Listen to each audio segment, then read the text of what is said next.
Hi guys, Pat Kimball again, and I just want to take a few minutes to talk to you guys about your shooting platform, okay? When we talk about the fundamentals of marksmanship, a lot of guys will talk about your grip or your stable position or your stance. I like to talk about the shooting platform, which basically combines your stance and your grip. All right, so let's get into it. Starting from the bottom, you're going to notice that I keep my feet, my strong side foot is about even with the heel of my support side foot, okay? Your lead hand and your lead foot are always going to go together, okay? So my support side hand is going to be supporting the fore end of the rifle, so my support side foot should also be forward.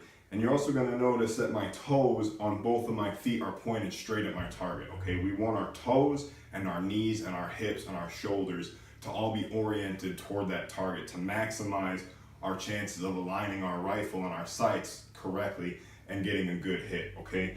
So the feet, again, the support side foot is gonna be about half of a step in front of the strong side foot, okay? Both toes are gonna be oriented toward the target. Your knees are gonna be slightly bent, and you're gonna wanna sink your hips. When I think of my stance, I think about a good athletic stance, okay? Like we would use for wrestling, or like we would use if we're playing basketball and we're on defense, okay? We want to sink our hips, we want to get a little bit low, and we want to have great stability, mobility, and balance. Those are the keys to your good, solid tactical stance, our stability, mobility, and balance, okay?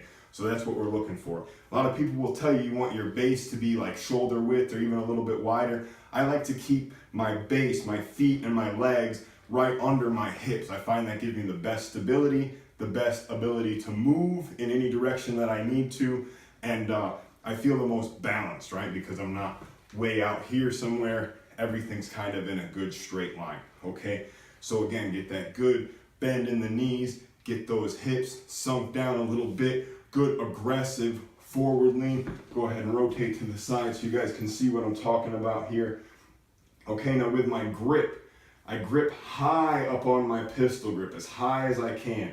I keep my forearm of my strong side arm as in line behind the gun as I can, and I tuck that elbow right into my body to maximize my stability, okay? You guys are gonna notice everything is squared up with the target. My support side hand, I come up over top of the handguard with the thumb, and I get these four fingers underneath as far out on that fore end as I possibly can go comfortably, okay? And that's to control that muzzle. Your support side hand is what drives the gun, okay? And muzzle control is weapon control, okay? So you want to be as far out near that muzzle as you can get comfortably without detracting from your good, solid, comfortable stance, okay? The main thing here, guys, is we're looking to minimize muscular input and weaknesses on our stance. So what I do with my elbow is I'll actually rotate it up and out a little bit and kind of keep that arm straight to eliminate the hinge point that you kind of create with this action here.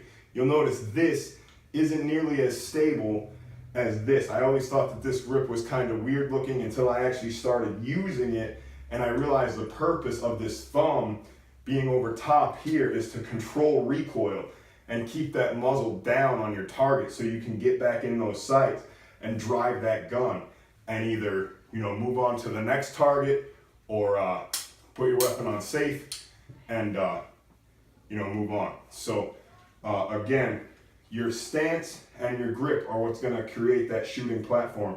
Keep in mind, guys, your rifle is only going to be as accurate as your platform is stable, okay? So follow these instructions for a great stance, and you'll be a lot more stable when you're out there on the range. Thanks, guys.